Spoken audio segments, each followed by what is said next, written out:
Olá, alunos! Vamos iniciar a nossa segunda aula da disciplina de projetos de redes, hoje falando sobre cabeamento estruturado. Como objetivos, esperamos que você possa compreender a importância dessas padronizações que são feitas por cabeamento e conhecer os 6 subsistemas de cabeamento estruturado. Vamos começar então.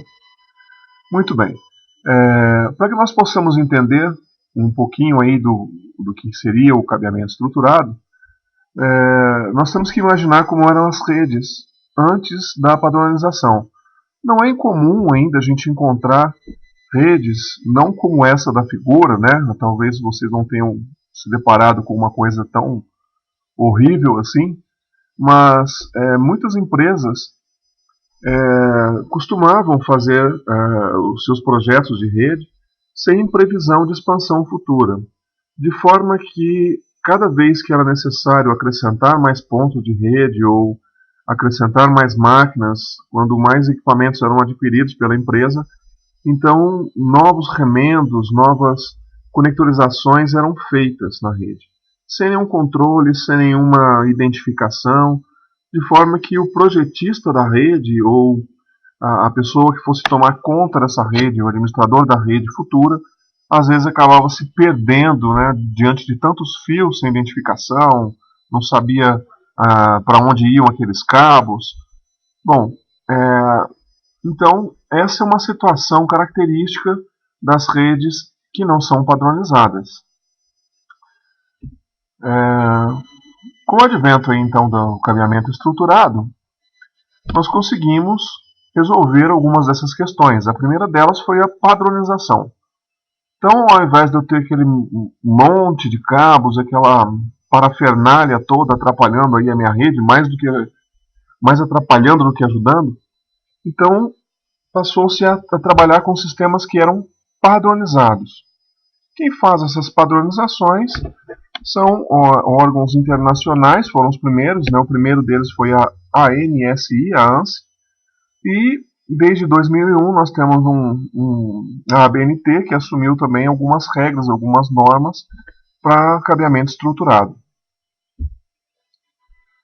Melhoramos a capacidade de expansão da rede, enfim, com o cabeamento estruturado, as redes poderiam crescer, né, poderiam aumentar em quantidade de pontos, em quantidade de equipamentos, porque é feita uma previsão para isso. Nós vamos fazer isso no decorrer do curso, através de um projeto que está sendo proposto.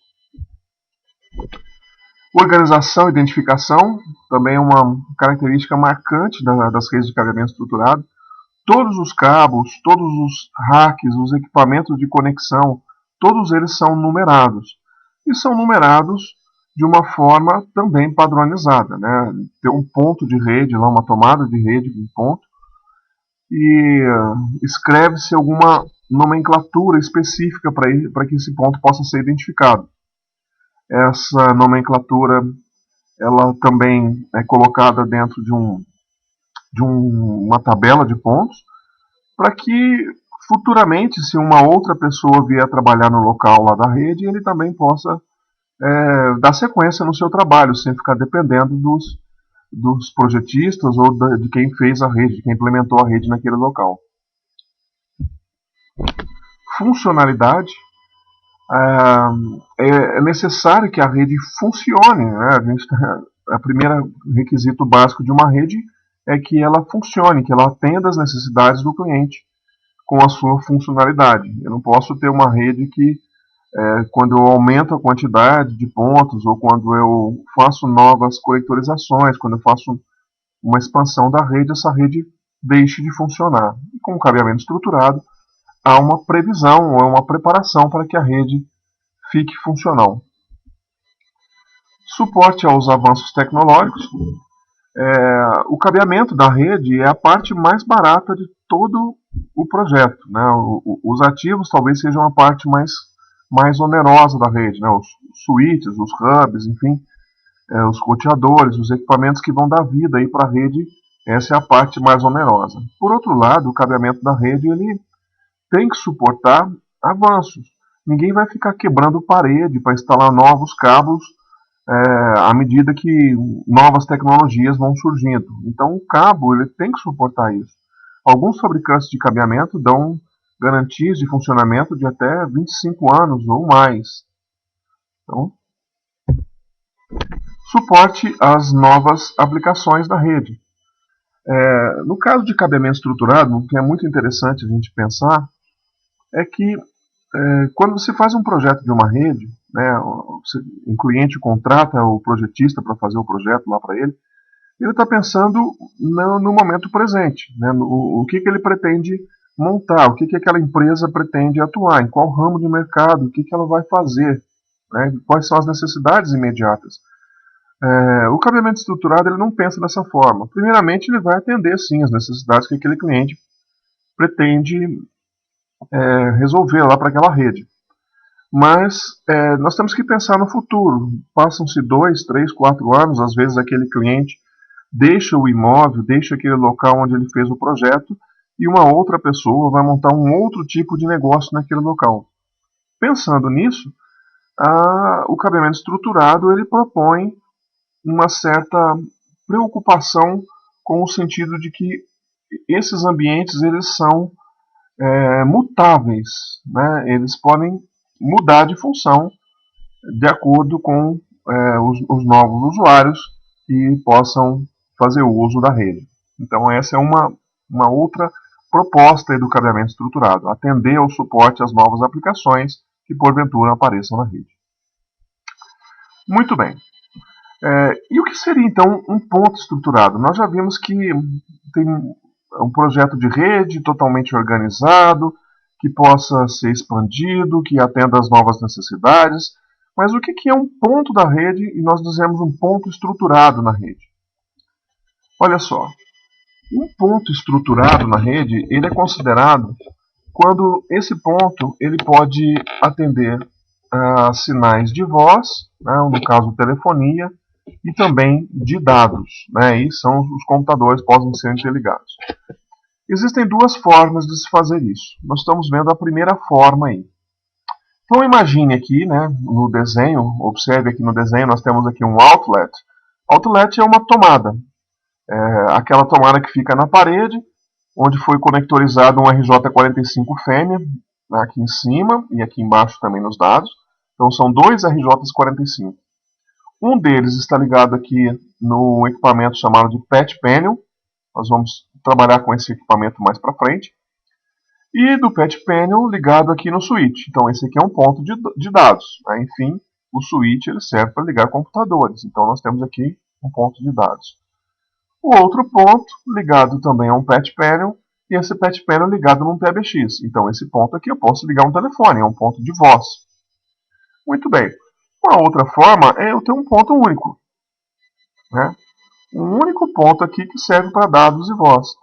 De forma que esse ponto também é estruturado. Porque eu posso ligar esse ponto aqui no patch panel, e do patch panel eu ligo ou no PBX ou no switch. Quando o ponto está ligado no switch, esse ponto é de dados. Quando o ponto está ligado no PBX, este é um ponto de voz. Então, a ideia do cabeamento estruturado é que esse cabeamento que liga o ponto até o patch panel, ele não precisa ser mudado. Uma vez passado esse cabo aí pela parede, ou por uma eletrocalha, por um duto, enfim, esse cabo ele é permanente, ele não tem que ser mudado. Se eu quero utilizar esse espaço aqui, ou esse ponto, nessa área de trabalho, para que ele seja um ponto de dados, eu vou lá na outra extremidade do cabo e ligo ele no switch. Se eu quero que ele seja de voz, eu vou lá na extremidade do cabo e ligo ele no PBX. Então, o que eu faço aqui é só uma manobra de conexão. O cabo fixo permanece inalterado. Atualmente, as normas estão prevendo a inclusão de um novo sinal para transmissão, para dizer que o ponto é estruturado, que seria um sinal de imagem também. Então, nós teríamos 3 pontos, ou atender a 3 tipos de serviço: voz, dados e também imagem. Esse tipo de conectorização está se chamando de triple play. Bom, agora que nós entendemos aqui então o que seria um ponto estruturado, vamos ver quais são os subsistemas de cabeamento estruturado que são definidos pelas normas. Bom, são 6 os subsistemas de cabeamento estruturado. Começamos vendo aí no desenho as instalações de entrada, né? E lembrando que o cabeamento estruturado ele é feito para uma rede local. Só tem funcionalidade para uma rede local, não serve para uma rede distribuída. Então, na entrada do meu projeto, na entrada do edifício, eu tenho as chamadas instalações de entrada. Aí estamos mostrando, né, essa rede local pode estar interligada com outras redes, ou pode receber serviços das companhias de telecomunicações, representando então um cabo que está chegando por um poste de comunicação. As instalações de entrada podem ser uma sala, por exemplo, né, reservar uma sala para receber os cabos de ligação externa, ou simplesmente uma caixinha de passagem, uma caixa de tamanho 20 por 20, uma caixa como aquela que deve ter na casa de vocês, na residência, onde chegam os cabos de telefone. Então a residência tem uma instalação de entrada para abrigar os cabos da telefonia, por exemplo. Uma empresa maior pode ter uma quantidade maior de cabos de conexão, um tronco de PBX, por exemplo, ou ligações com a rede externa, ligação com a internet. Então essas instalações de entrada, elas servem para receber esses cabos da rede externa. O segundo subsistema de cabeamento estruturado é a sala de equipamentos. A sala de equipamentos ela vai servir para abrigar os principais equipamentos da rede, né, os racks, os armários de telecomunicações, os equipamentos ativos. As normas prevêem que a sala de equipamentos ela seja bem localizada no projeto. Uma vez que a maioria dos cabos saem dessa sala de equipamentos, então se eu coloco ela, por exemplo, num canto de um projeto, né, num projeto extenso, eu coloco ela lá no cantinho, eu vou ter gastar uma quantidade maior de cabos para atender a obra toda. O ideal é que ela fique numa posição centralizada no projeto. Nem sempre isso é possível, mas a gente tem que tentar. Outras condições aí que a norma prevê são as condições de climatização. A sala tem que ser refrigerada, no máximo 21 graus Celsius, né, vai de 16 até 21 graus Celsius. Controle também de umidade, controle de poeira, controle de segurança. Essas portas aí de entrada, de acesso à sala de equipamentos devem ser monitoradas. Enfim, são essas as funções do subsistema para a sala de equipamentos. O terceiro item aí mostrado são os armários de telecom, ou chamados racks. Não sei se já tiveram oportunidade de ver isso em algum lugar, em alguma empresa, mas aonde eu vou colocar meu switch, né, os equipamentos ativos da rede ficam aí dentro desse armário. É um gabinete, existem diversos tipos de armário, nós vamos estudar isso numa aula mais adiante. Né? Nós temos rack de parede, rack de piso, rack aberto, rack fechado, nós vamos estudar os diversos tipos aí um pouquinho mais para frente. Bom, o quarto é a ligação entre dois racks. Então, a ligação entre um rack e o outro é chamado de cabeamento vertical ou primário da rede. Sempre que eu ligo dois equipamentos, eu tenho o cabeamento vertical ou primário. A ligação entre o rack ou o pet pen que está aqui no rack e a tomadinha lá, o outlet, esse é chamado de cabeamento horizontal da rede e é o quinto subsistema de cabeamento estruturado, o cabeamento horizontal ou secundário. E finalmente, o espaço onde as tomadas se encontram, os outlets, são dispostos, é chamado de área de trabalho, formando o sexto subsistema de cabeamento estruturado. Então nós temos as instalações de entrada, a sala de equipamentos, os armários de telecom ou racks, o cabeamento vertical ou primário e o cabeamento horizontal ou secundário. E finalmente, a área de trabalho, fechando aí os 6 subsistemas de cabeamento estruturado. Muito bem. Bom, esse é o princípio, né, de funcionamento da rede de cabeamento estruturado. Nós temos que conhecer esses subsistemas porque faremos uso deles nas próximas aulas para as definições do projeto. Na próxima aula nós entenderemos um pouquinho dessa parte aí de distribuição de cabeamento, então nós vamos estudar o cabeamento vertical e o cabeamento horizontal e os sistemas de identificação de pontos que são tão importantes para um projeto de redes. E a aula dessa disciplina ela vai culminar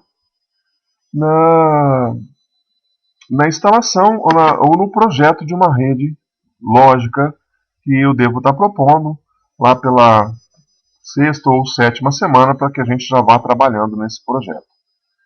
A todos uma boa semana e nos